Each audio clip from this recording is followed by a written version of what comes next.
As the fierce heat of the day starts to ebb, it's time to get ready. Last-minute grooming, final checks on saddles and stirrups. And then out into the arena, here in northern Gaza.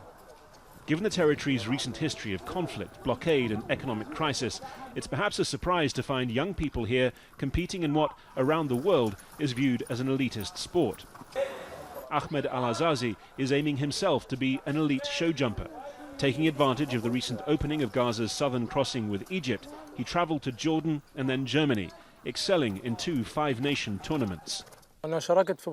My ambition is to compete internationally. In the recent tournaments, I won first and second places. Some competitions allow us to qualify for the World Cup, but we've missed out on so many because of the siege and the closure of the crossings. This is final training for a Gaza-wide competition. Unlike many sports in this conservative society, here girls and boys train and compete together. The contests are split according to the heights of the jumps, not the competitor's gender. There's no difference. We're like brothers and sisters, and I'm ready to compete. Society does ban women from doing a few things that contradict traditions, but I don't care. I'll continue. But the egalitarianism only goes so far. This is an activity reserved for the very few in Gaza who can afford it. Stabling costs about $200 a month. Some of the horses, imported from Israel, even Europe, are worth thousands. Most of Gaza's horses are used for heavy labour, not sport. Unemployment stands at 44%. More than half the population relies on food aid. All around the world, this is a sport that carries connotations of elitism and wealth. But here in Gaza, more than most places, the contrast between scenes like this and the realities of daily life for so many is particularly stark.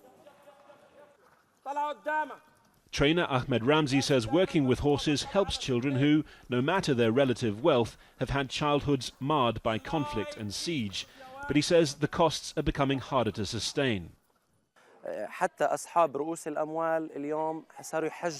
Even well-off families are now reducing their expenses, including on this sport.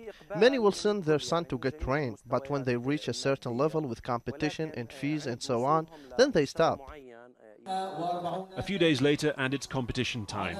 Relatives, friends, nervous parents line the side of the arena. Star rider Ahmed is finding his horse, Carver Gold, a bit hot to handle. He places third. I did my best and I trained very well, and I hope next time to win a better place.